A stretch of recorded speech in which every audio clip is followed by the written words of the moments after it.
Hello everyone, welcome back to another video. So कैसे हैं आप लोग? आई होप आप सभी बहुत अच्छे होंगे। सो आज हम अपना स्पेशल पर्पस बुक की एक नई बुक बनाना सीखेंगे, which is cell return book. अब बात करेंगे सेल रिटर्न बुक होती क्या है। तो सेल रिटर्न बुक वो बुक होती है जिसमें हमने क्रेडिट पे गुड्स बेचे थे, अगर हमें वो वापस मिले, वो वापस हुए हैं, तो उनको बोलते हैं सेल रिटर्न। तो सेल रिटर्न जो भी हुए हैं उनके लिए एक सेपरेट बुक बनाई जाती है जिसको कहते हैं सेल रिटर्न बुक। जब हमने गुड्स को सेल करा होगा तो एक डॉक्यूमेंट इशू करा होगा विच इज इनवॉइस और बिल। जब भी हम सेल करते हैं, जो सेलर होता है एक बुक इशू कर एक डॉक्यूमेंट इशू करता है जिसको कहते हैं इनवॉइस या बिल। ऐसे ही जब गुड्स वापस होते हैं, जब हमें गुड्स वापस होते हैं तो एक डॉक्यूमेंट इशू होता है, हम करते हैं, उसको कहते हैं क्रेडिट नोट। जब हम परचेज गुड्स मतलब हमने जो गुड्स परचेज करते हैं उसको वापस करते हैं तो उसके लिए इशू होता है डेबिट नोट। और अगर हमने सेल करी है तो अगर हमारे को गुड्स वापस आ रहे हैं तो उसके लिए इशू होता है क्रेडिट नोट। मतलब जो हमने सेल करी है उसी के अगेंस्ट क्या इशू होता है, क्रेडिट नोट। मान लो जैसे हमने जो बिल जब हमने सेल करा होगा तो हमने एक इनवॉइस बनाया होगा, उस इनवॉइस का जो नंबर है उस इनवॉइस के नंबर को हम क्रेडिट नोट के नंबर से के ऊपर डालेंगे ताकि पता चल जाएगा किस गुड से अगेंस्ट ये सेल रिटर्न हुई है। तो अब हम सेल रिटर्न बुक को एक क्वेश्चन के अकॉर्डिंग सॉल्व करेंगे। सबसे पहले हम इसका फॉर्मेट लिखेंगे, date, particular, credit note, LF, details, amount. अच्छा, मैं एक चीज और बता दूं, जो सेल्स बुक थी हमारी, सेल बुक या सेल अकाउंट, ये टोटली डिफरेंट होता है। सेल अकाउंट में तो डेबिट साइड होती है, क्रेडिट साइड होती है, बट जो सेल बुक होती है उसमें आपने देखा होगा क्या होता है, date, particular, invoice, LF, details और क्या कहते हैं freight, cartage and finally total. But जो सेल अकाउंट होता है उसमें डेट पार्टिकुलर अमाउंट एक डेबिट साइड होता है, एक क्रेडिट साइड होता है। तो अब हम इसको एक क्वेश्चन के हिसाब से सॉल्व करेंगे।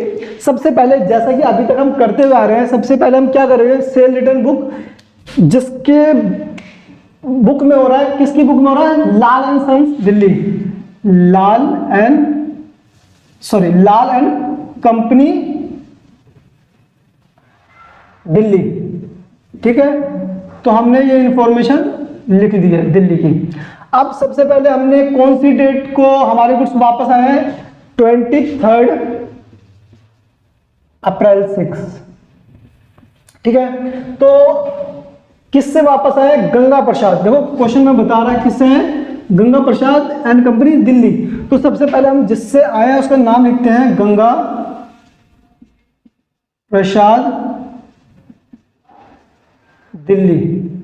ठीक है, इसको थोड़ा हाईलाइट करते हैं। फिर हम लिखते हैं कि क्या क्या गुड्स वापस हुए हैं, तो हम बताएंगे 2 table fan at a rate of 1000 each. ठीक है, तो कितने हो गए, 2000, तो हमने 2000 लिख दिया। फिर हमने जब बेचा था तो डिस्काउंट दिया था, तो जब हम वापस कर रहे थे डिस्काउंट को वापस कर देंगे, ट्रेड डिस्काउंट कितने का, 5% का एट ए रेट ऑफ 15%। तो 2000 का 10% कितना होगा, 200। तो ये हो जाएगा आपका 300, ये आपका हो जाएगा 1700। ठीक है, अब आपने देखो कैसे करा मैंने, 2000 का 15%, ये आपका हो गया 300। ठीक है, फिर इसको हम क्लोज कर देंगे। फिर हम बात करेंगे अप्रैल 12 की।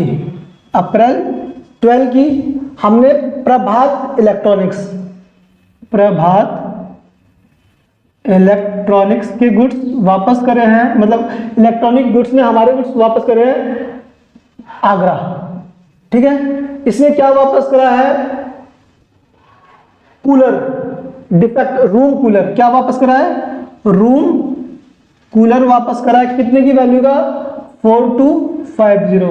तो 4250 50 के इसमें कूलर वापस कर दिया है, तो हमारी टोटल सेल्स रिटर्न बुक में कितने का सेल्स रिटर्न हुआ है, ये होगा 0595, इतने के हमारे सेल्स रिटर्न हुए हैं। ठीक है, तो एक छोटा सा पार्ट था, इससे ज्यादा आपसे नहीं पूछा जाएगा, या अगर और भी ट्रांजेक्शन होती है तो ऐसे ही इनको रिकॉर्ड कर लिया जाएगा। ठीक है, सो थैंक यू। अगर पूरी वीडियो देखने के लिए थैंक यू। अगर हमारी वीडियो आपको पसंद आ रही है तो हमारे चैनल को सब्सक्राइब करें, लाइक करें, अपने फ्रेंड्स के साथ शेयर करें, और अगर आपको कोई भी डाउट हो तो कमेंट करके जरूर पूछें। Thank you.